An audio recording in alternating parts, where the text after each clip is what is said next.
Okay, hello everybody. I have just finished painting coat number 4, would you believe, of the log cabin. Well, what I can reach of it, as I'll show you in more detail in just a second.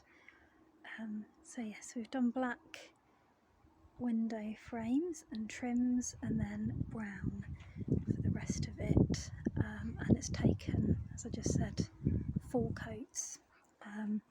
The black needed 4 coats, as did the brown, so I initially thought 2 would do, and then I did another one, and then after I'd done 3 coats of all of it, I looked at it and thought, actually, I don't want to be repainting it next year when it starts fading a bit, so I've done 4 coats, but I'm really pleased actually now with how it's looking. Going around to another side as well. There we go. So yeah, it's looking really good. I've also done upstairs. Well, we've got the scaffolding, but as you can see, there is this section in the middle which I haven't done yet. That's because the scaffolding pole's resting on some of it, so I didn't see much point in getting a ladder out and painting most of it, but leaving like one log in the middle there undone until the scaffolding comes down. It just didn't really seem very efficient, so I'm going to wait till the scaffolding comes down and then get up a ladder and do that bit round the middle. So there's a bit obviously at the front and the back, and then there's quite a lot more at the sides.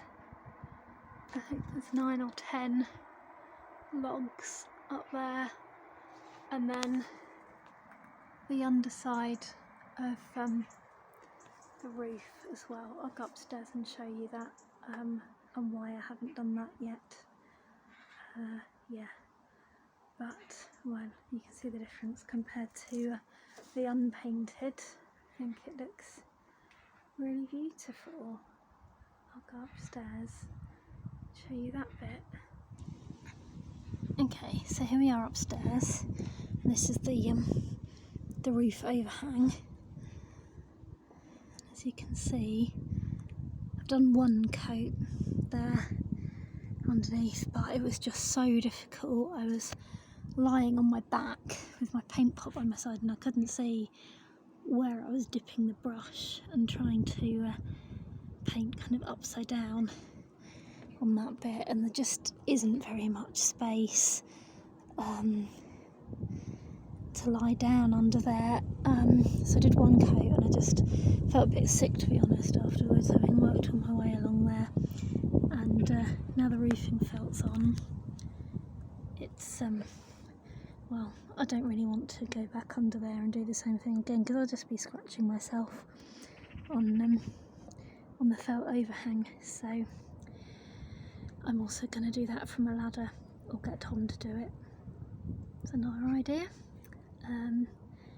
Yeah, so there's all the way up there to do, and a few more coats outside, and I haven't started the overhang bit, this bit on the other side, because it just wasn't comfortable and didn't make me feel very good being upside down doing that bit. So there we go. But I've done up here as well, because obviously when the scaffolding comes down, that'll be it. We won't be able to do any more coats up here ever. So yeah, but I'm pleased with how it's looking now, finally, after coat number 4. It's looking really nice. Right, back down the ladder. Okay, right, made it back down.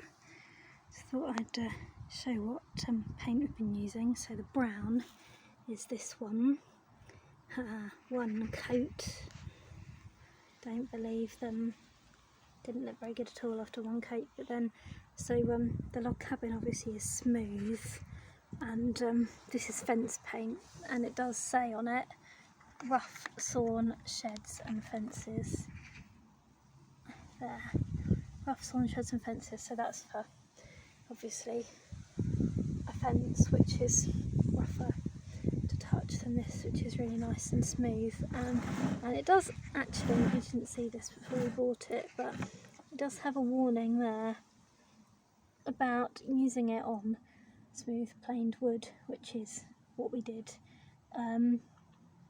It was fine for the most part, but when I was painting, when it was really bright and sunny and kind of the sun was on, particularly on the south side of the cabin, which is where the front door is, it did kind of dry a bit funny in places, which meant that I had to kind of go over it again when it wasn't so cloudy. So it looks fine now, but it did kind of have a funny kind of texture. It just kind of looked a bit watery,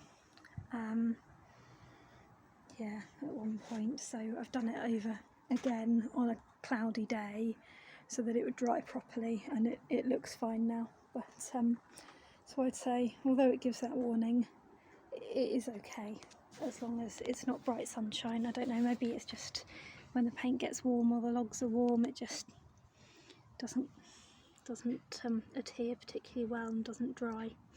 So that is the Ronseal medium oak colour. We have used 2 buckets so far of that. We've bought another 2. I'm expecting to use a whole nother can tub on the rest of it that I've just shown you of that, so we might be able to return the 4th one. We'll see, or just keep it to do touching up over the years if it fades at all. So that's that one. And then also Ronseal, seems like they've got a lot of Ronseal products in B&Q, so that's what we went for.